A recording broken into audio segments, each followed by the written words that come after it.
აჭარა სუბტროპიკულ ზონაში მდებარეობის გამო ბიომრავალფეროვნების თვალსაზრისით გამორჩეულია. ტირალას ეროვნული პარკის ტერიტორიაზე კავკასიური სალამანდრა, მურა დათვი, ციყვი, არჩვი და ფოცხვერი ბინადრობს.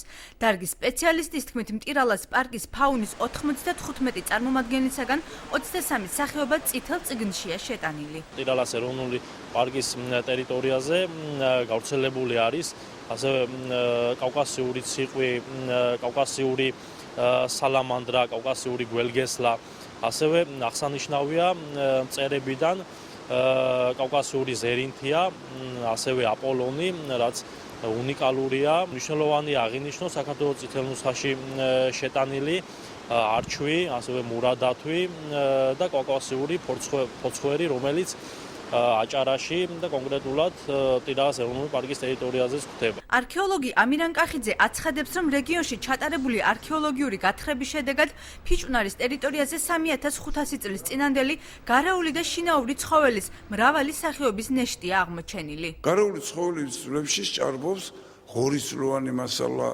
არის ზოგჯერ ირმისა და სხვა ნატეხები, მაგრამ ჩვენს მონაპოვარში უნიკალური არის რეწმასთან დაკავშირებული დელფინის ზვლისაგან დამზადებული ძვლის სალამური. ბიოლოგიის მეცნიერებათა დოქტორის თქმით, აჭარაში ფაუნის დაცვის მხრივ უკეთესი მდგომარეობაა. იზოლდა მაჭუტაძეს ამის წინაპირობად დაცული ტერიტორიების ქსელის შექმნა მიაჩნია. დღეს ბიომრავალფეროვნების გამდიდრებას აქვს ადგილი, მას შემდეგ ეს დაიწყო უკვე 2007 წლიდან, მას შემდეგ რაც ტირალას ეროვნული პარკი შეიქმნა, რაც დაცული ტერიტორიების ქსელი შეიქმნა. ჟურნალისტი ზურაბ ბაუჟაძე, რომელიც აჭარის რეგიონის ბიომრავალფეროვნების შესწავლითაა დაინტერესებული, აცხადებს, რომ გლების რაოდენობის გაზრდა ბოლო პერიოდში თვალშისაცემია. მისი თქმით, კანონმდებლობა ცხოველის დაცვას არეგულირებს, თუმცა აჭარაში არჩვის, შვლისა და დათვის რიცხვის შემცირება შეინიშნება. ბოლო რამდენიმე ათეული წლების განმავლობაში აჭარაში მგლის რაოდენობა იყო ძალიან ცოტა,